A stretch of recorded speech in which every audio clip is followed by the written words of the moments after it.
Welcome back. JavaScript को continue करते हैं और सबसे पहले छोटा नज़र आ रहा है तो थोड़ा सा इनपुट कंट्रोल को हम बढ़ा लेते हैं और जो इनपुट है उसमें एक क्लास असाइन कर देते हैं। Input class equal to my input और यही क्लास हम सेकेंड इनपुट को भी दे देते हैं और यहाँ पे style type text oblique CSS और क्लास बनाते हैं माई input started with dot. Font size 24 pixel ले लेते हैं, सफिशियंट होगा। एक बार अगर प्रीव्यू देखें, रिफ्रेश कर लेते हैं, ये हमारा इनपुट टेक्स्ट बड़ा हो चुका है और अब हम इसमें जो लिखेंगे वो इजीली पढ़ा जा सकेगा। ओके बटन को अभी तक हम छोटा ही रखे हुए हैं, रहने देते हैं। और जिसमें एक डिव है हमारे पास जिसमें कि हम रिजल्ट दिखाने का काम कर रहे हैं, ये हमारा माई सम डिव का नाम है। इसको भी हम स्टाइल दे देते हैं हैश के साथ, चूंकि उसमें आईडी दिया हुआ है, क्लास बनाने की जरूरत नहीं है। और इसमें हम एक बॉर्डर असाइन कर देते हैं 2 पिक्सल सॉलिड रेड, 2 पिक्सल का यहाँ पे बॉर्डर होगा हमारे पास।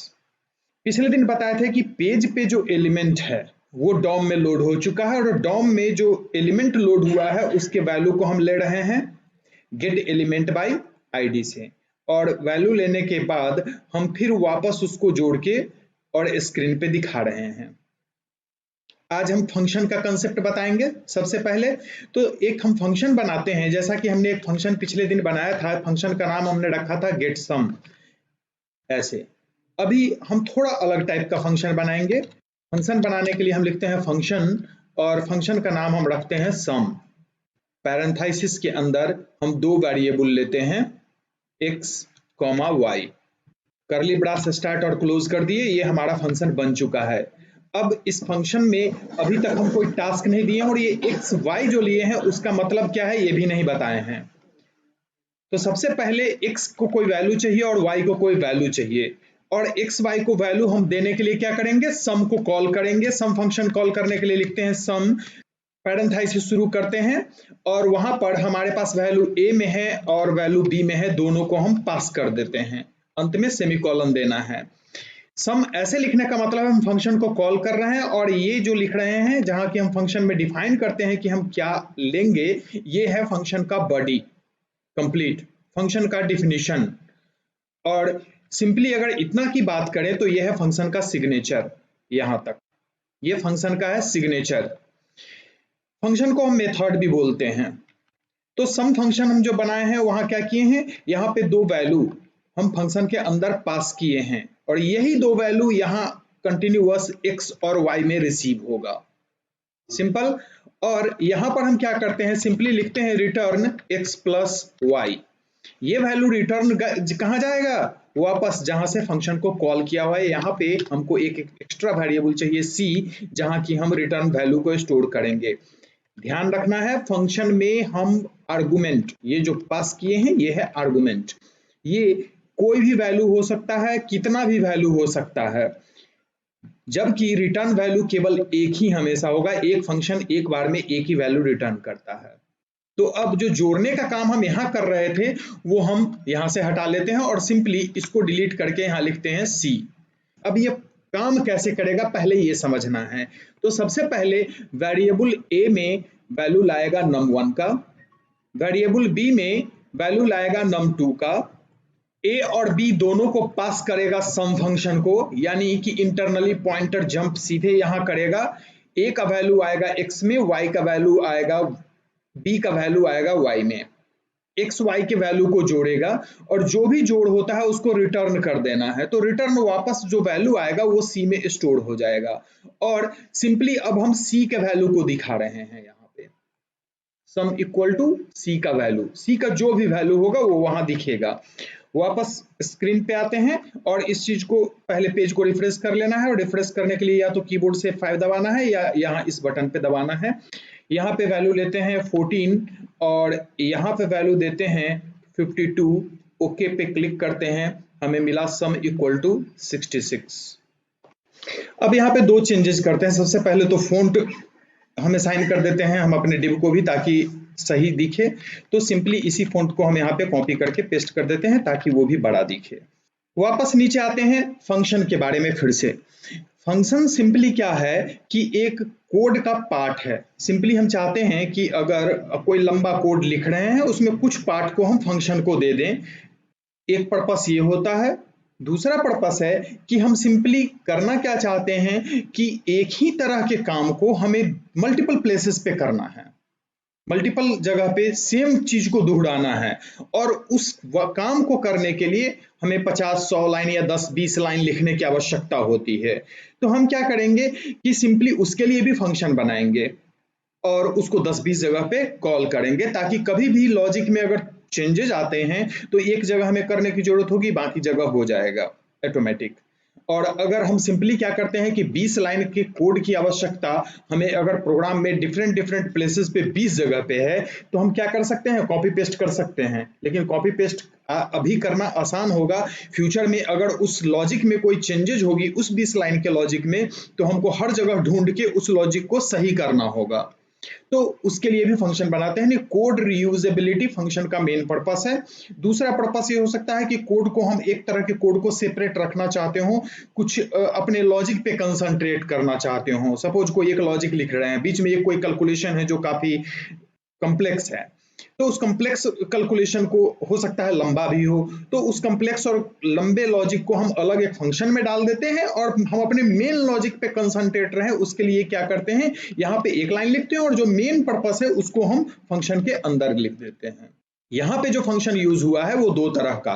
पहला जो फंक्शन था उसमें हम फंक्शन का नाम लिए थे गेट सम, और इसके बीच कोई आर्गुमेंट नहीं था, यानी यहाँ पे ब्लैंक था। तो ये फंक्शन जो है वो नो आर्गुमेंट है। नीचे कोई रिटर्न वैल्यू नहीं है, यानी कि ये फंक्शन कोई रिटर्न वैल्यू किसी को दे नहीं रहा है। सिंपली जो कैलकुलेशन यहाँ था उसी कैलकुलेशन को हम डिस्प्ले करवा रहे हैं, और सारा पर्पस ये फंक्शन फुलफिल कर दे रहा था। इसलिए ना इसे आर्गुमेंट की जरूरत थी, ना ही रिटर्न वैल्यू की जरूरत थी। लेकिन हम एक नया फंक्शन बनाए और उस फंक्शन का नाम रखे सम। सम फंक्शन हम दो नंबर को जोड़ने के लिए बनाए। तो जाहिर सी बात है कि फंक्शन दो नंबर जोड़ने के लिए है तो उसे दो नंबर चाहिए होगा, और जो भी उसे चाहिए उसे हम आर्गुमेंट कहेंगे। और दो नंबर जोड़ने के बाद ऐसा भी कर सकते थे कि ये रिटर्न नहीं करता, सिंपली यही दिखाने का काम कर देता, तो रिटर्न करने की हमें जरूरत नहीं होती। यानी हमारा एंड पर्पस जो था वो था कि हम रिजल्ट को स्क्रीन पे दिखाएं, और स्क्रीन पे रिजल्ट को दिखाने के लिए हम यहाँ भी लिख सकते थे। क्योंकि इसके पास x प्लस वाई ऑलरेडी है, c नहीं है, तो यहाँ c हटा के हमें x प्लस वाई करना होगा। चूंकि एक्स वाई है, एक्स में ए का वैल्यू है, वाई में बी का वैल्यू है, तो दोनों को दिखाएगा। तो दूसरे तरह का जो फंक्शन अभी था वो था आर्गुमेंट विथ रिटर्न वैल्यू, लेकिन रिटर्न वैल्यू को हमने यहाँ कमेंट कर दिया है और दिखाने का काम हम इसी से ले रहे हैं। अब ये फंक्शन है आर्गुमेंट नो रिटर्न वैल्यू, तीसरे तरह का फंक्शन।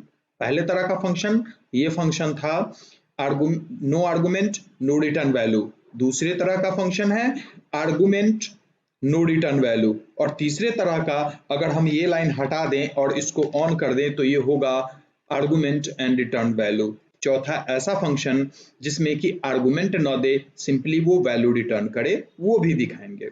तो यहाँ पे इसको कमेंट करते हैं और इसको देख हटा देते हैं। रिजल्ट सेम होना चाहिए। रिफ्रेश करते हैं स्क्रीन पे, यहाँ पे कोई नंबर लेते हैं और यहाँ पे कोई नंबर लेते हैं, ओके करते हैं, दोनों का जोड़ आ गया। पर्पस सेम है, बस लिखने का तरीका अलग है कि हम किस काम को कहाँ करना चाहते हैं और उसके लिए जो जरूरी चीजें हैं हमें देना है। यहाँ पे हम डायरेक्ट कोड में भी नंबर बदल सकते हैं। यहाँ पे भी अगर नंबर 45 लिखेंगे और यहाँ 55 लिखेंगे और वापस पेज पे हम आएंगे तो रिफ्रेश करने पे जोड़ तुरंत नहीं आया, नंबर तो है लेकिन जोड़ नहीं आया, हमें ओके पे क्लिक करना होगा, तो उस दोनों का जोड़ यहाँ पे आ गया। यहाँ हम जोड़ इसलिए नहीं दिए कि फंक्शन जो था वो उसको हम डायरेक्ट कोई नंबर ही पास करवा दिए थे। वापस पेज पे आते हैं और एक तीसरा नंबर यहाँ पे पास करवाते हैं जिसको हम लिख रखते हैं 65, यानी अब 3 नंबर का जोड़ हमें आना चाहिए। वापस स्क्रीन पे आते हैं और रिफ्रेश करते हैं और गो करते हैं, ये 2 नंबर का ही जोड़ दिया। क्यों? आर्गुमेंट जो रिसीव कर रहा है वो केवल 2 ही नंबर को रिसीव कर रहा है, तीसरे नंबर को रिसीव नहीं कर रहा है। तो वापस तीसरे नंबर को रिसीव करने के लिए यहाँ एक और ले लेते हैं जिसको रखते हैं z, और यहाँ पे x plus Y plus Z कर देते हैं। अब ये तीनों का जोड़ हमें देगा, यानी कि नंबर ऑफ आर्गुमेंट हम जितना चाहें पास करवा सकते हैं। सिंपली ओके पे क्लिक किए, तीनों का जोड़ हमारे सामने आ चुका है। वापस फिर से पेज कोड में आते हैं और तीसरे तरह का फंक्शन जो था उसके बारे में बताते हैं। तो यहाँ से जो हम फंक्शन को गलत कर दिए हैं वापस इसको फिर से करेक्ट कर देते हैं। यहाँ हम a का वैल्यू दिए थे और यहाँ b का वैल्यू दिए थे ऐसे, और यहाँ पे इसको रिटर्न रहने देते हैं, इसको यहाँ से कट कर लेते हैं और वापस इसको यहाँ पेस्ट कर देते हैं और यहाँ हम c का वैल्यू देते हैं। हम ऐसा फंक्शन बनाना चाहते हैं जिसमें हम आर्गुमेंट नहीं दें, वो रिटर्न वैल्यू हमें दे। तो इसके लिए हम क्या करते हैं, एक नया फंक्शन इंट्रोड्यूस करते हैं जिसका नाम हम रखते हैं फंक्शन गेट नम। ये फंक्शन है हमारा, आर्गुमेंट हमारा ब्लैंक है और ये रिटर्न हमें देगा।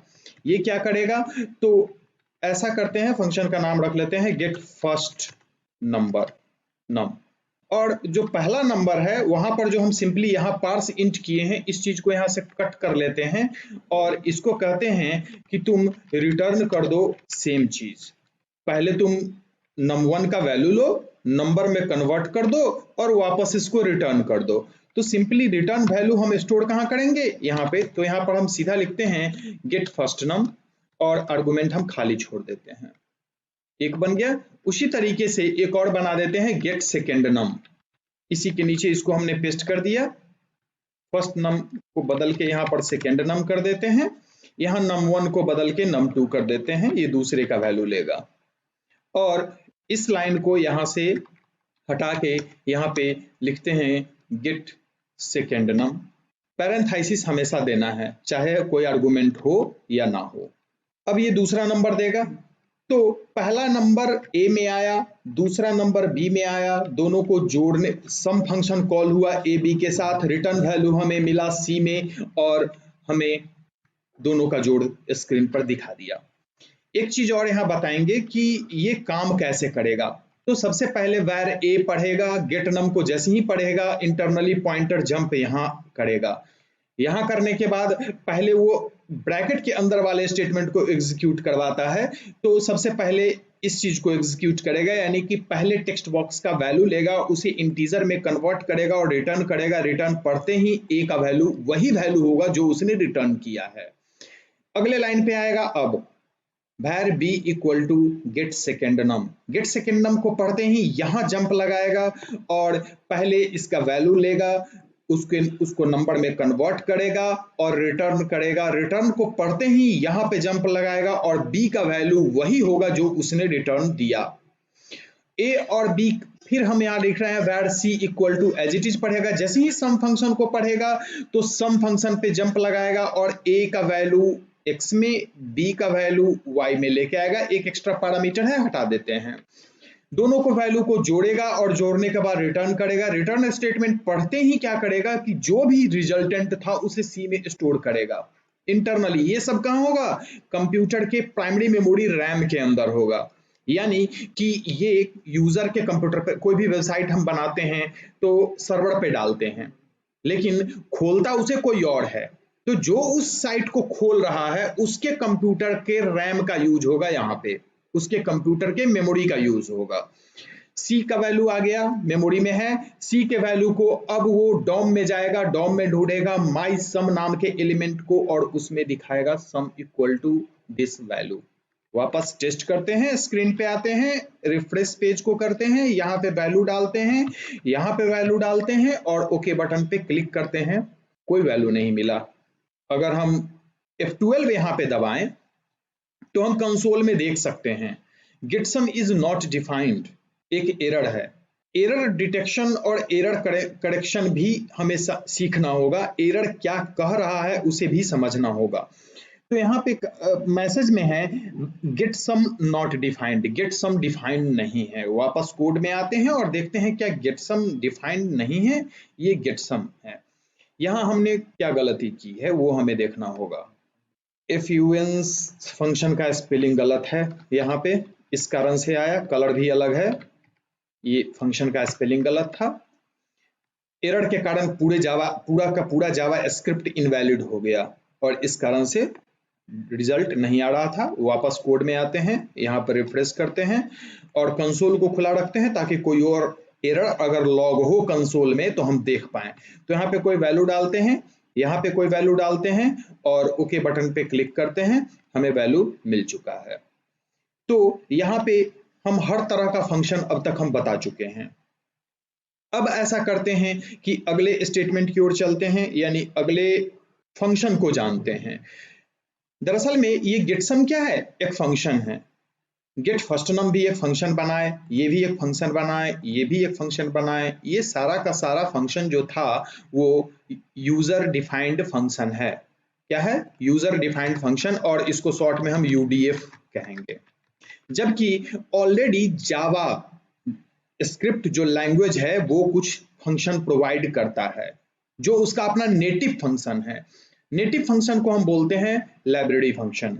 और जैसे पार्स इंट फंक्शन हम कहीं बनाए नहीं हैं, पार्स इंट फंक्शन ऑलरेडी था, हमने यूज किया, ये फंक्शन जावा स्क्रिप्ट के द्वारा प्रोवाइडेड था। तो जो लाइब्रेरी फंक्शन है उसको भी हमें सीखना होगा। कुछ बेसिक लाइब्रेरी फंक्शन है, जैसे कि स्ट्रिंग को नंबर में कन्वर्ट करना, नंबर को स्ट्रिंग में कन्वर्ट करना, एक बड़ा स्ट्रिंग है उसको तोड़ना, एरे में कन्वर्ट करना, ये सारा फंक्शन होता है। तो पहले बेसिक फंक्शन से शुरू करते हैं और इस प्रोजेक्ट को हम कॉपी कर लेते हैं और एक और नया फाइल बनाते हैं। सिंपली इसको कंट्रोल A से सिलेक्ट किए, कंट्रोल C से कॉपी किए, एक नया फाइल हम बना रहे हैं जिसका नाम रखते हैं 7.html। ये 7.html में सिंपली हम इसको पेस्ट कर देते हैं, यानी कि सेम चीज यहाँ पर वही है जो पिछले में था। अब की हमारा पर्पस थोड़ा सा चेंज है। पर्पस ये है कि दो नंबर है, दोनों में बड़ा नंबर कौन है ये हमें कंप्यूटर बताए। हम दो टेक्स्ट बॉक्स हमारे पास है, दोनों टेक्स्ट बॉक्स में हमने ऑलरेडी नंबर लिया हुआ है और दोनों में बड़े नंबर को हमें चुनना है। तो ऐसा करते हैं, पहले इसको खाली कर देते हैं, इन चीजों की जरूरत हमें अभी नहीं है। एक गलती हो गई, इसे हमें कॉपी कर लेना चाहिए था ताकि हम एक ही फंक्शन में सारा पूरा कर लें। ये इसको कॉपी कर लेते हैं, इन सबको हटा देते हैं और यहाँ पर जो डायरेक्ट यही लिख देते हैं, यहाँ पे फिर से पेस्ट कर लेते हैं, इसको num2 कर लेते हैं, यानी A और B में हमारे पास नंबर है, हमें जोड़ना नहीं है, इन चीजों को हम हटा लेते हैं। हमें करना क्या है, A और B में बड़े नंबर को निकालना है, तो उसके लिए यूज होता है इफ का, और लिखते हैं if A greater than B, अगर ट्रू है तो क्या दिखाओ। तो मैसेज में हम दिखाना चाहते हैं, इसको भी हटा लेते हैं, इसका यूज नहीं है। तो इनर HTML में हम चाहते हैं दिखाइए A इज ग्रेटर, हम वैल्यू नहीं दिखाना चाहते हैं। A greater than B, then A is greater, A greater than B होगा तो मैसेज देगा A इज ग्रेटर। रिफ्रेश करते हैं, यहाँ पे एक वैल्यू लेते हैं 6 और यहाँ पे वैल्यू लेते हैं 4। ये A है हमारा, ये B है, फर्स्ट को A में लिए हैं। ओके पे क्लिक करते हैं, सम इक्वल टू 10, क्यों? क्योंकि अभी तक हम 6 HTML को एग्जीक्यूट करवा रहे हैं, यहाँ पे 7 करना होगा। अब हम सेकंड पेज पे आए हैं, यहाँ पे आते हैं, फिर से वैल्यू डालते हैं, यहाँ पे 6 डालते हैं, यहाँ पे 5 डालते हैं और ओके करते हैं। A इज ग्रेटर हमारे सामने मैसेज है। एक चीज और यहाँ बताएंगे, अगर हम इनर HTML लिख रहे हैं तो हम ऐसा कर सकते हैं कि यहाँ HTML कोड भी लिख सकते हैं, जैसे कि हम H2 ऐसे करके लिखें, ऐसे H2 को यहाँ बंद कर दें, ऐसा किया जा सकता है। और ऊपर में अब जो फॉन्ट दिए हैं वो देने की जरूरत नहीं है, क्योंकि H2 के अंदर हम उसे ले चुके हैं। एक बार इसका रिजल्ट देख लेते हैं, स्क्रीन पे आते हैं, रिफ्रेश करते हैं, यहाँ हमने 6 वैल्यू डाला है और यहाँ हम 4 डालते हैं, ओके पे क्लिक करते हैं। A इज ग्रेटर, चूंकि H2 डाला हुआ है जिसके कारण फॉन्ट ऑटोमेटिक बड़ा हो गया। वापस हम अपने पिछले पेज पे आते हैं और यहाँ पे वैल्यू हम अभी नहीं दिखा रहे हैं। सपोज हम दिखाना चाहते हैं A is greater and value is this, तो हम लिखेंगे एंड वैल्यू इज, और वैल्यू हमें दिखाना है। लेकिन अगर हम यहाँ पे A का वैल्यू लेते हैं तो H2 के बाहर हो जाएगा, वैल्यू छोटा हो जाएगा, दूसरे लाइन में रैप करेगा, अगर हम देखना चाहते हैं तो वापस पेज पे आते हैं, रिफ्रेश करते हैं और यहाँ पे वैल्यू डालते हैं 6, यहाँ पे वैल्यू डालते हैं 5 और ओके पे क्लिक करते हैं। तो ए इज ग्रेटर एंड वैल्यू नीचे रैप होकर चला आया, क्योंकि H1 से H6 तक जितना भी एलिमेंट होता है वो हमेशा फुल विड्थ को कवर करता है।